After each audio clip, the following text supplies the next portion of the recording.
institutional performance. You, yes.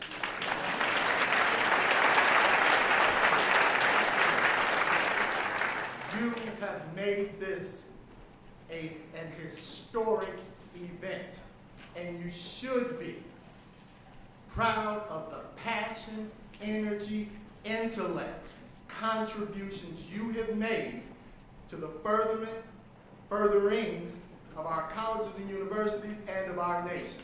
Thank you. As you know, we have a special guest. I am not bringing you the special guest, but I am bringing you a personal friend. Jerron K. Smith, who's been a wonderful advisor, counselor, supporter. And we are pleased, and you should be pleased, to have him in our corner. So with a rousing welcome for Jerron, let's give it up, Jerron K. Smith.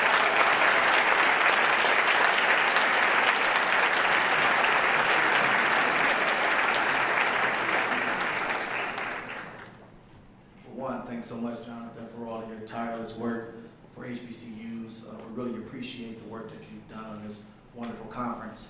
I also want to thank Secretary DeVos for her leadership and helping us land this convening. And I really want to thank all the individuals that's in this room, leaders, presidents, professors, administrators, people who have a tireless commitment to the success of the HBCU community.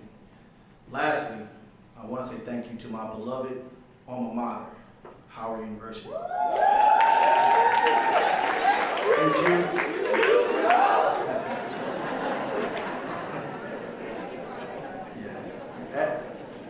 At Howard, I learned our motto, truth and service. That rich history and legacy is what brings me here today, where I have the honor of serving our country in the highest office of our American government as Deputy Assistant to the President of the United States.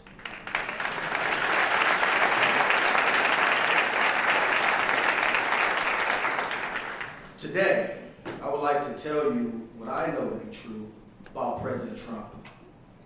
Recently, a close friend asked me to brief a group of African-American interns on the Hill. In that conversation, I was asked to describe President Trump in 3 words. Without hesitation, I replied that he's funny, he has the biggest heart, and he's old school. In my role, I get to see a side of President Trump that isn't always covered in the media. I see a person who loves his country, who loves our people. The president did not run on helping HBCUs or helping the imprisoned, but he did promise to help the forgotten community, which I have witnessed him do time and time again. For example, I was on a team that was working on passing the First Step Back.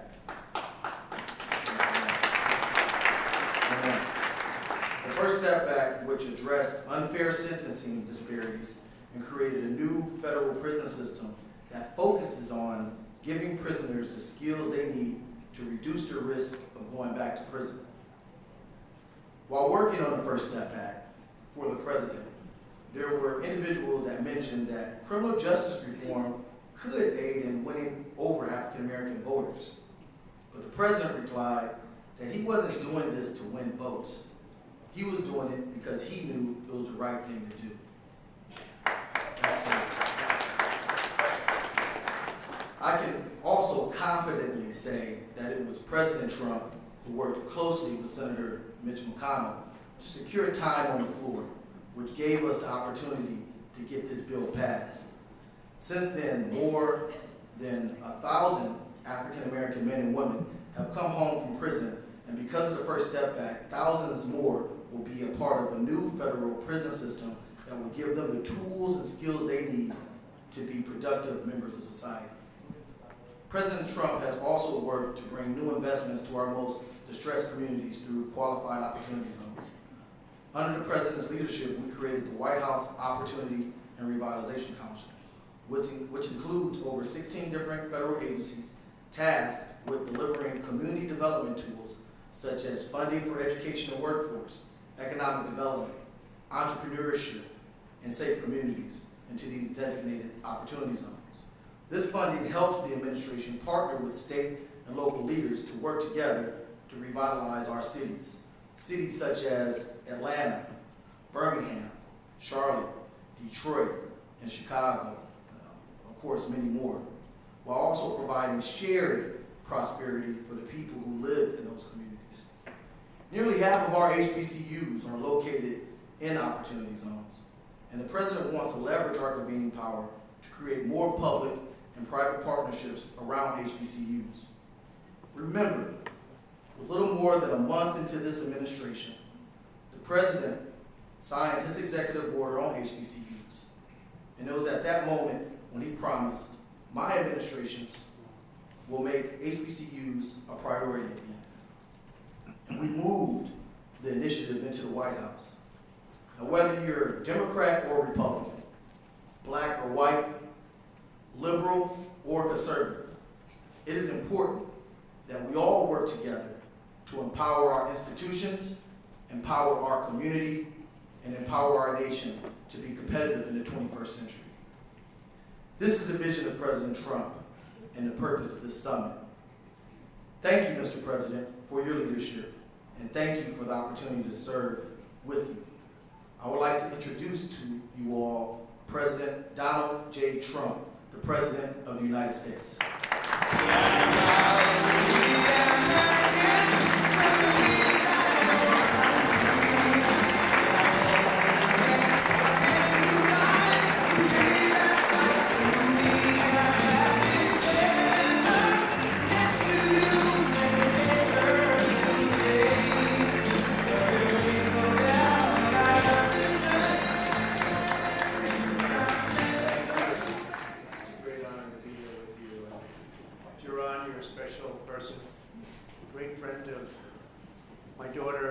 My son-in-law, and he's done an incredible job. And it's really wonderful to be with the unbelievable leaders of our nation's historically black colleges and universities. It was a very important trip for me to be here with you today. A couple of people aren't happy because I had to cancel them out, but that's okay. We don't mind. I'm truly honored to be here today to celebrate the vital and cherished role of the HBCUs in American life. Together we will ensure that HBCUs continue to thrive and prosper and flourish for the countless generations to come. For more than, and we know we're doing it, we've done a lot and we're going to do a lot more. For more than 180 years, HBCUs have strengthened our country and called America to greatness. Your institutions have been pillars of excellence in higher education and the engines of advancement for African American citizens. They've been incredible, the job they've done.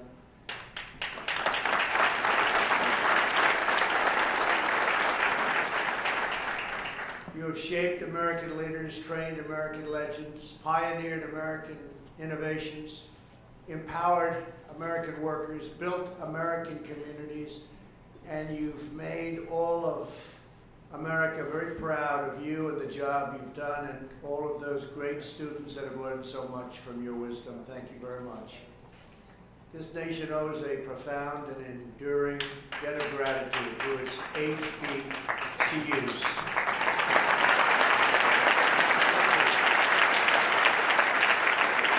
That is why we gathered to pay tribute to this remarkable legacy and to renew our commitment to protecting, promoting, and supporting HBCUs like never before. And I think you've seen that. You've seen this administration's commitment bigger and better and stronger than any previous administration by far. So it's very important. My administration is determined to fight for you and the noble institutions you represent each and every day. We're grateful to be joined this afternoon by a tireless supporter of HBCU Secretary Betsy DeVos, who's in the audience somewhere. Thank you, Betsy. Thank you. I also want to recognize our terrific Executive Director of the White House HBCUs Initiative, Jonathan Holyfield.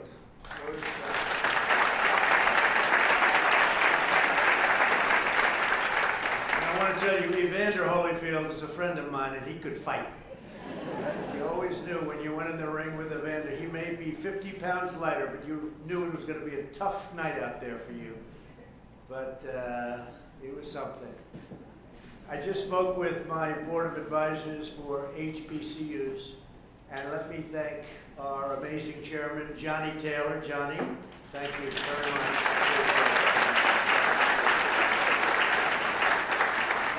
And also our board member here today, and we have a few of them, Aminta Bro. Aminta, thank you. Phyllis Dawkins. Phyllis, thank you. Great job, Phyllis. Rodney Ellis. Rodney, thank you. Thank you very much, Rodney. Marshall Grigsby. Thank you, Marshall. Thank you. Nicholas Justice. Thank you. Ronald Johnson. Thanks, Ronald. Thank you. Harold Martin. Thank you, Harold, very much.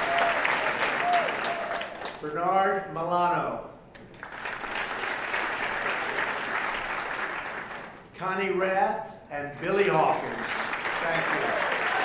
Thank you all. And Billy, I will always remember the Talladega Marching Band in my inaugural parade. That was something. You topped them all. That's a great group. Thank you very much. They were fantastic. This afternoon, we are also thrilled to be joined by more than 40 students who were selected as the 2019 White House HBCU Competitiveness Scholars. Would you please stand so that we can congratulate you and applaud?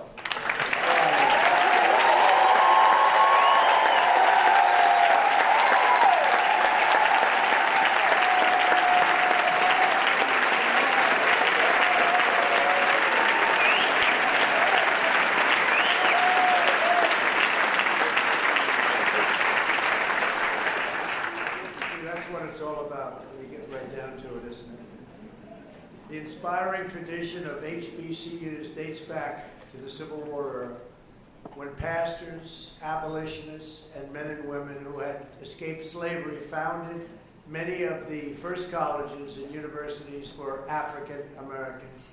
A long time ago. In 1861, a free African American woman, Mary Peak, taught 20 students under an oak tree near Union Base in Virginia. That tree still stands tall and mighty on the campus of Hampton University.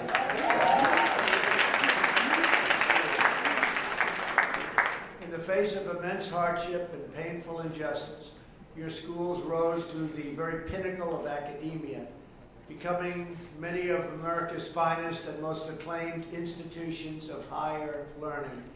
Tremendous respect everybody has for the work that many of you have done, almost everybody in this room has done, I can tell you. HBCU graduates have improved and uplifted every feature of American society. From your halls came great Americans like Booker T. Washington, Rosa Parks, Ida B. Wells, Supreme Court Justice Thurgood Marshall, NASA mathematician Katherine Johnson, acclaimed inventor Lonnie Johnson, Air Force General Daniel James Jr., NFL Hall of Famer Jerry Rice, and legendary coach Eddie Robinson. Eddie Robinson was a good coach. Eddie Robinson won more games than anybody. Is that true? Is that true? I think so. And we have, by the way, we have Scott Turner, speaking about good football players. Where's Scott? He's leading such a great charge with the opportunity zones. Thank you, Scott. He's a great gentleman. He works so hard. He's all over the place. I said, where's Scott today? He's at about 6 cities at one time. And the opportunity zones have really caught on. Been incredible. Thank you, Scott. During World War II, Tuskegee University trained the young Americans who would become the legendary Tuskegee Airmen. That was a great group of people. Reverend Martin Luther King Jr. graduated from Morehouse College. That's great. And African-American students helped plan the Montgomery bus boycott in the basement of another HBCU, Alabama State University. Our historically black colleges and universities have always challenged our nation to be better and braver, to do what is right, to dream bigger, aim higher, and always be bolder in pursuit of what is just, decent, and true.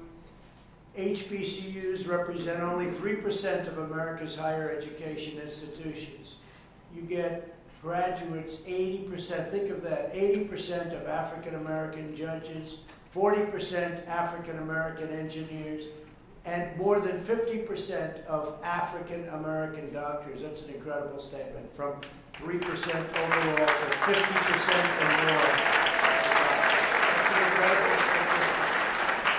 It's an incredible achievement.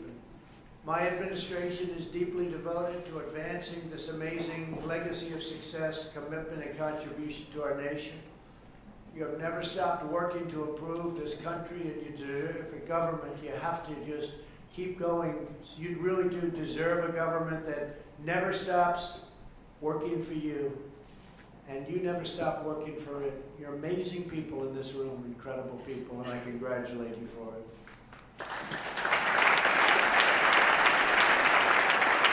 That is why in my first weeks in office, I took action to make HBCUs a top priority once again.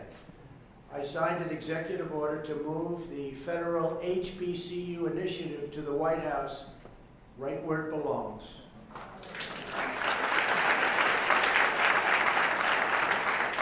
Over the past 2.5 years, we have listened and learned from you, and we have taken very, very major action. I think you know that. I signed legislation to increase federal funding for HBCUs by a record 13%. That was the highest ever done. When members of the Thurgood Marshall College Fund asked us to lift the ban on Pell Grants for summer classes, I included that change in my budget, and we worked with Congress, so we got it done.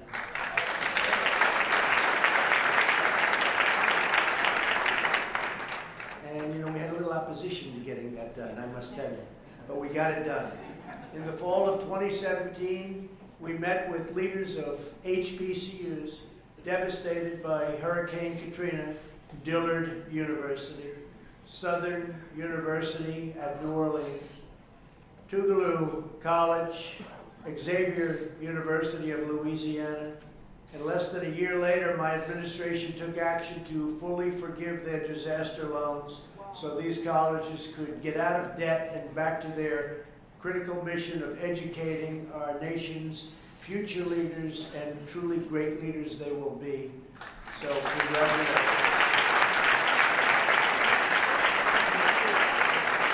Last year, my administration also worked with UNCF and key members of Congress to provide capital finance loan deferment to 13 HBCUs that presented rigorous plans for growth. In total, over the last 2.5 years, through the capital financing program, we have provided more than $500 million in loans to HBCUs.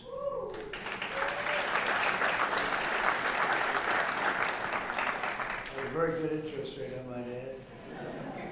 Right here in our nation's capital, we delivered an additional grant of $15 million to the only federally chartered HBCU, a great school with a great reputation that was already mentioned once today, Howard University. It really is. I signed a farm bill that included more than $100 million for scholarships, research, and centers of excellence at historically black colleges and universities that are land-grant institutions, $100 million. And thanks to Secretary DeVos' leadership and her work with many of you, we've also made unprecedented progress to reduce unnecessary regulatory burdens so that your institutions are free to innovate and offer more flexible options for the students. And you're doing that. You're doing a lot of great options. I looked at some before. You've got a lot of really great options, and that's what you need. Today, I'm thrilled to announce another major action we're taking to protect HBCUs. Previously, federal law restricted more than 40 faith-based HBCUs and seminaries from fully accessing federal support for capital improvement projects. This meant that your faith-based institutions, which have made such extraordinary contributions to America, were unfairly punished for their religious beliefs. Did we know that? Did everybody know that? Because that was not good. This week, our Department of Justice has published an opinion declaring such discriminatory restrictions as unconstitutional.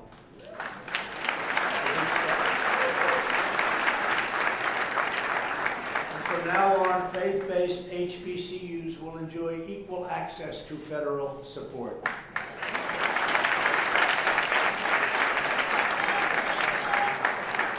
When I came into office, I directed the entire federal government to develop a strategy to support historically black colleges and universities.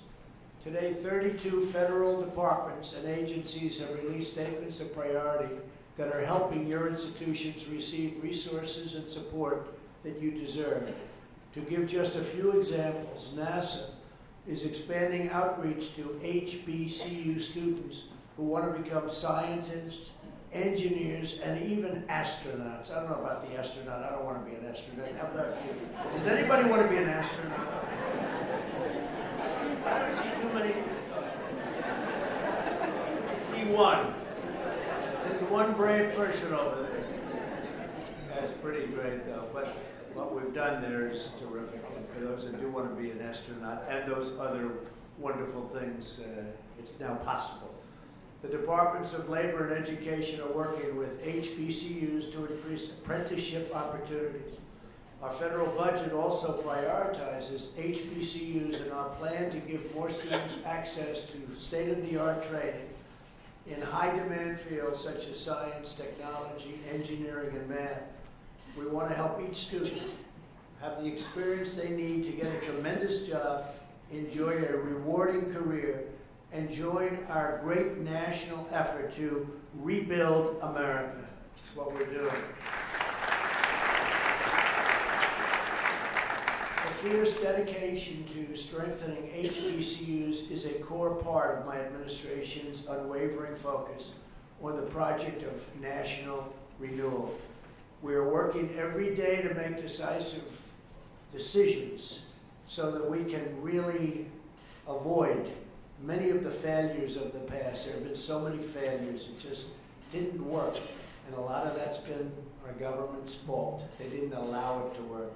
We're fixing decades of mistakes made by politicians in both parties who put the needs of other countries before our own country and who put special interests before the interests of everyday, hardworking Americans. Past leaders spent trillions of dollars in the Middle East, but they let our citizens suffer, our middle class languish, and our neighborhoods fall into total disrepair. And they didn't take care of our colleges. I mean, our colleges at different levels. They didn't take care of a lot of things. The Washington establishment enacted ruinous trade policies that devastated millions of hardworking families and inflicted deep economic pain on many African American communities. Both leaders in both parties let China and other nations loot our jobs, raid our factories, and shatter the dreams of our citizens. China would take out of our country more than $500 billion a year for many years and steal our intellectual property. Things are much different today. More than 500,000 African Americans lost good-paying manufacturing jobs after a twin disasters of NAFTA and China's entrance into the WTO, that's the World Trade Organization. That was when it all began to happen. These were not good deals. You're going to all make better deals than that. You have to promise me when you're up here someday, one of you or two of you or three of you, at different times, of course. You'll be up here.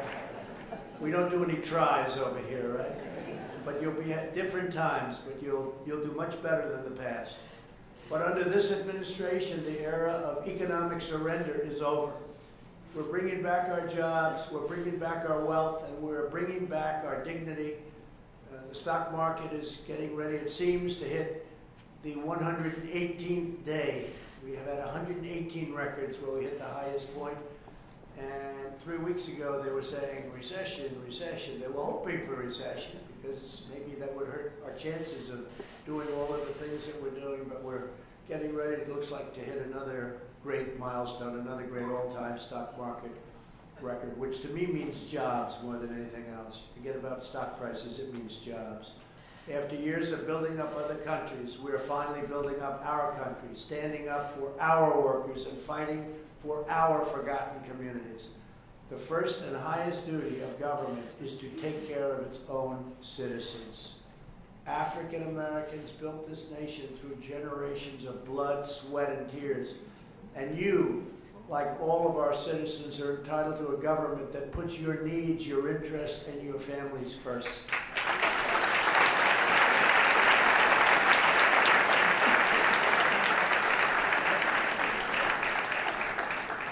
The first agenda and the America First agenda is about the sacred bonds of love and loyalty that unite all Americans.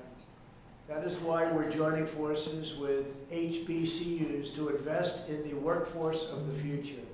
Our pledge to the American worker has already secured commitments for 13 million employment and training opportunities for American citizens. It's been an incredible success. We're getting people off of the sidelines and back into the game. Last month alone, nearly 600,000 Americans entered the labor force. You read that just the other day. To unleash small business creation and produce millions of jobs, we passed massive tax cuts and launched a historic regulatory reduction campaign. We cut more regulations than any president in history, even though they've been there for, in many cases, a lot longer than I have. Thanks to these pro-American trade, tax, and regulatory policies, the economy is booming and wages are rising, and our country is very much respected again. Last month, the unemployment rate for African Americans hit yet another all-time historic low. In the history of our country, it's the lowest number we've ever had.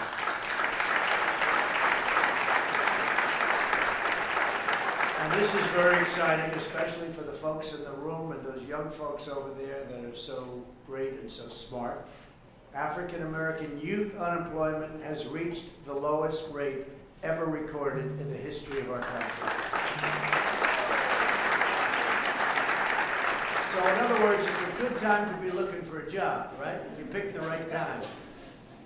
For the first time ever, most new hires are minorities and predominantly women.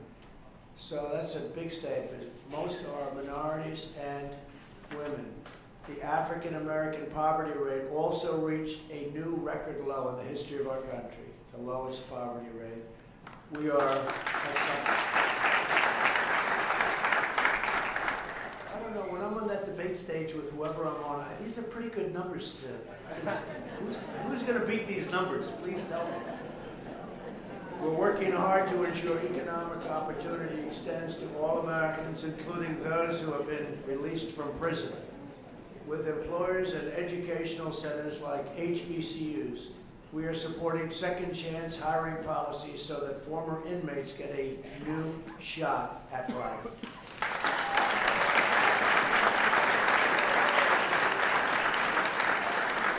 And we're very proud of this. I have to say that it's never been like this before. There's never been anything where you get out of prison and they weren't able to find jobs. They had that stigma. They weren't able to find a job. Nobody would hire them.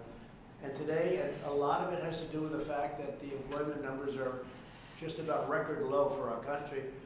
And It's been incredible. The success has been incredible, and the quality has been incredible. So many employers are saying, I wish I knew about this. I would have started it years ago.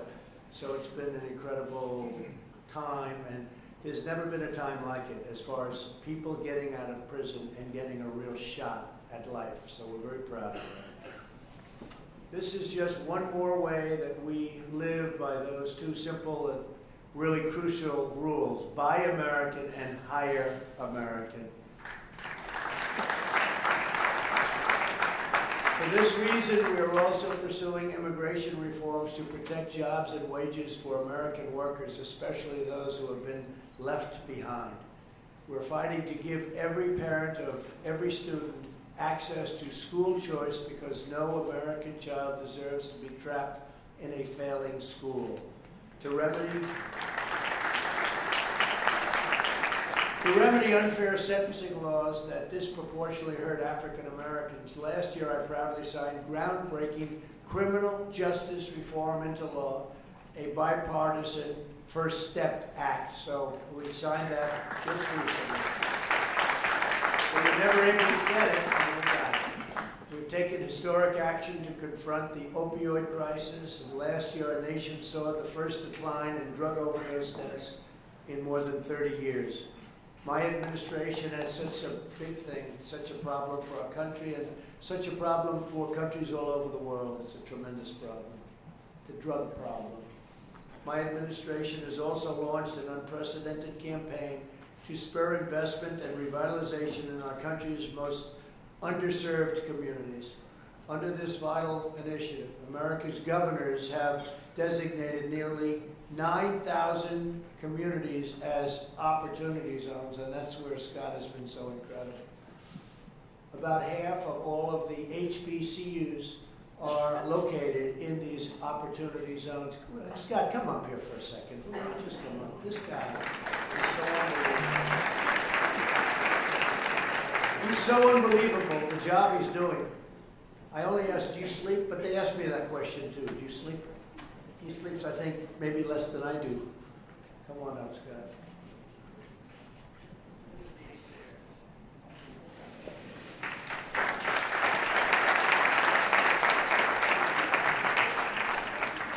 Well, thank you, Mr. President. And very briefly, Opportunity Zones, this initiative called Opportunity Zone is really unprecedented in our nation's history.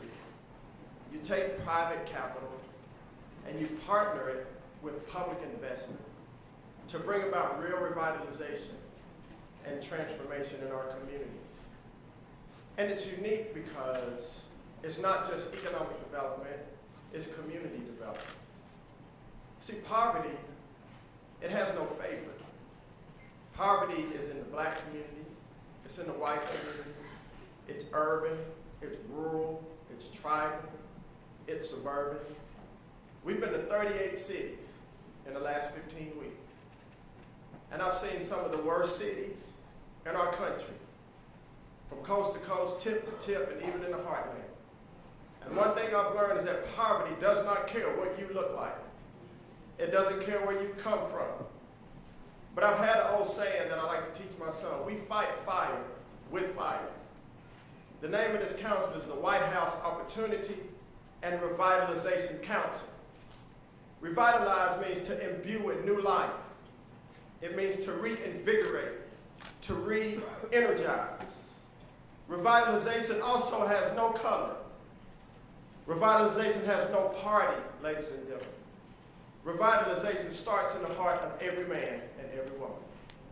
And our goal here, our mission, and thank President Trump and his administration for the courage and the vision for this. Our mission is, yes, it's job creation, it's new businesses, it's housing, but it is the eradication of poverty in our nation, a systemic problem that has crippled this nation for a long time. And we're here and we need all of you. We spoke to the Hbcu conference yesterday. We need everyone in this room, one, to pray for our leadership, to pray what we're doing. And number two, see how you can get involved to bring about revitalization where you live. Doesn't matter, black, white, Democrat, Republican, doesn't matter. Revitalization starts in the heart. I'm grateful to steward this council, and I'm going to try to reach as many people as we can. Because at the end of the day, long after all of us are gone to glory, this has to have a generational impact, and history will tell the story.